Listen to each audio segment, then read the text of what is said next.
Hello, j'espère que vous allez bien.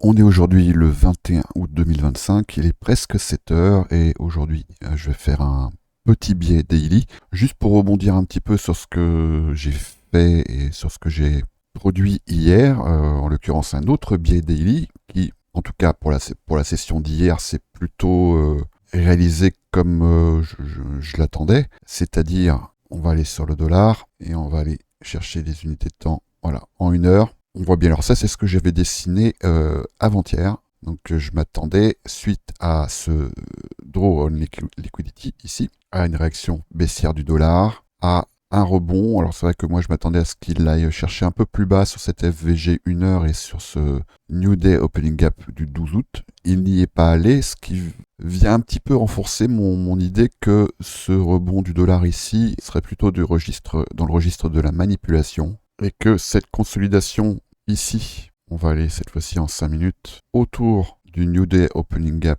du 19 août, je suis pas loin de penser qu'il va nous amener sur un plus bas et en l'occurrence pour aller prendre à minima un Previous Daily Low. Donc en admettant évidemment, et ça c'est toujours un postulat, que les riscons soient corrélés négativement avec le dollar, ça pourrait se traduire par une nouvelle petite jambe haussière sur les riscons. Donc bon, je ne veux pas tous les passer en revue évidemment, mais on peut observer une consolidation ici sur le Nasdaq. Et donc je ne serais pas du tout surpris que ce busy, donc cette succession d'inefficiences ici, soit un marchepied pour aller chercher probablement ce dernier plus haut, ce dernier swing high ici sur le Nasdaq au 23 450. Là je suis sur le contrat mensuel de septembre, ce qui pourrait se traduire par une dynamique à peu près similaire sur le SP500. On a une zone ici, à mon avis, qui va être intéressante, je pense, sur le plus haut de la session de New York, la AM du 20 août, et une confluence ici avec ce New Day Opening Gap du 19 août qui n'a pas encore été retesté. En règle générale, ils le sont, les N-Dog. Ils ne le sont pas forcément tout de suite, mais en règle générale, ils le sont. Alors, sur le Bitcoin, on a une dynamique un tout petit peu différente, parce que là, on a quelque chose qui ressemble à un break de structure. Mais par contre, Bitcoin est en train de retester ici également un busy. On voit ici une succession d'inefficiences haussières. Et on a dans de plus petites unités, je pense qu'on va le voir en 2 minutes, probablement. Voilà, on voit ici qu'on est en train de travailler un creux dans la value, donc une zone de faible échange. Donc il est tout à fait possible qu'on ait une réaction ici. Comme toujours, je me répète, je radote même, je crois, mais c'est vraiment le dollar qui va, à mon avis, orchestrer la dynamique de la session d'aujourd'hui. Actuellement, on voit bien qu'on est dans une structure de consolidation et de compression, ce qui est classique avant une ouverture de session, et on voit que là, il est 1 heure, heure de New York, donc l'ouverture de Londres, c'est dans 2 heures. J'ai bien observé quand même d'ici une demi-heure, j'espère que vous aurez la vidéo avant, la dynamique du shift de 1h30. Je rappelle notamment sur le gold que ce sont des shifts qui sont en règle générale assez bien respectés les mardis, mercredis et jeudis. Vous voyez ici que je les affiche. Là, je suis en 5 minutes. Et on voit bien comment on peut observer quasiment une séquence différente sur chaque shift. On voit bien que lorsqu'on a une séquence d'expansion, la plupart du temps, vous voyez, comme ici par exemple, là c'était entre le shift de 7h30, celui d'hier, et celui de 9h, vous voyez bien comment on a eu une expansion qui s'est terminée précisément à 9h. On voit bien ici, là on a eu un X, un reversal, et comment on a eu une séquence ici d'accumulation qui a précisément duré le temps d'un shift de 90 minutes, avec ici cette séquence de manipulation. Ici accumulation, ici manipulation, ensuite on a eu une expansion qui a duré sur 2 shifts, etc. Alors évidemment, on n'a aucun modèle qui est sûr à 100%, ça il faut vraiment s'enlever ce fantasme de la tête, mais on a quand même des tendances qui peuvent aider à orienter notre trading, et notamment ce qu'on peut attendre éventuellement d'un shift en particulier. Ça n'exempte pas évidemment de gérer correctement notre risque, et surtout de ne jamais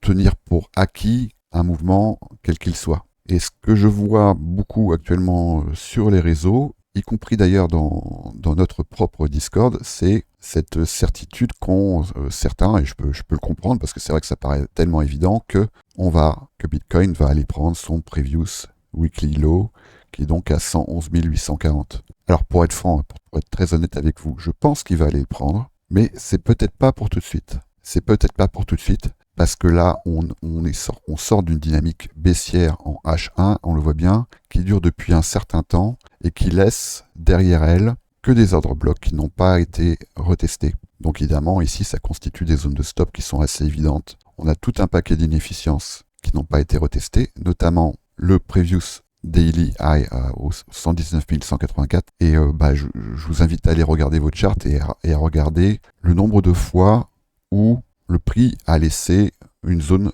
comme ça, tellement évidente qu'on était à peu près sûr qu'on allait y aller. Regardez par exemple ici, on avait une zone de stop, une SSL qui était vraiment évidente. On est venu la retester, on s'arrêtait juste avant, mais vraiment à quelques ticks près. Et ensuite, qu'est-ce que le prix est venu faire? Il est venu retester une inefficience baissière. Je pense qu'ici, il y a un paquet de gens qui ont dû lancer une position short en espérant qu'on vienne retravailler cette zone de relative equal low. Qu'est-ce que Bitcoin a fait? Il s'est arrêté juste avant et il a engagé un mouvement qui est venu sortir tous ceux qui avaient engagé une position short sur cette zone, suite à la prise de plusieurs previous daily high et un previous weekly high. Vous voyez, il s'est arrêté juste avant, il est venu le retester à nouveau, il a engagé ensuite une autre position baissière qui a dû, à mon avis, engager pas mal de monde à aller ouvrir une position short avec cette zone comme cible. Eh bien non, le prix, il a d'abord commencé par sortir tous ceux qui avaient engagé des positions short sur cette zone,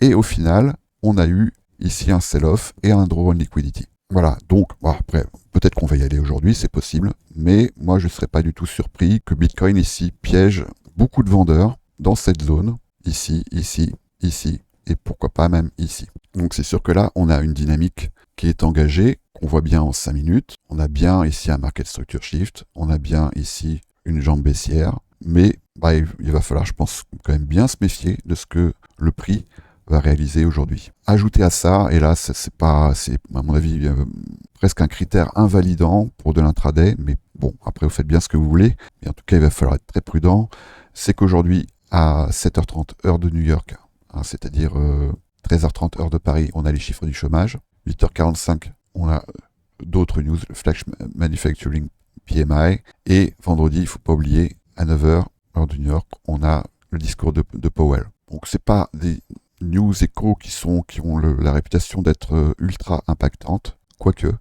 Mais par contre, si elles doivent l'être, il va pas falloir s'étonner que les prix, donc que ce soit le dollar ou les Riscon, nous marquent une consolidation d'ici là. Qu'à voir. Comme toujours, soyez safe, gérez bien votre risque si vous voulez vous engager. Si vous ne voulez pas vous engager, c'est ok.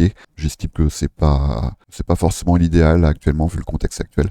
Observez bien là d'ici. Donc le shift de 1h30, donc d'ici 20 minutes, je vais essayer de faire en sorte de la publier rapidement pour que vous l'ayez avant. Sur le gold, il y aura peut-être une petite opportunité intéressante parce que là, le gold il est en train de retester une inefficience haussière en H1. Et donc, je ne serais pas du tout étonné qu'on puisse y avoir une petite réaction haussière au contact de cette inefficience-ci ou celle qui est plus bas et surtout où on est là en train de travailler un New Week Opening Gap, celui du 17 août et celui du 18 août. Là, c'est un New Day Opening Gap. C'est un point, c'est souvent, ça se révèle des points pivots sur le marché.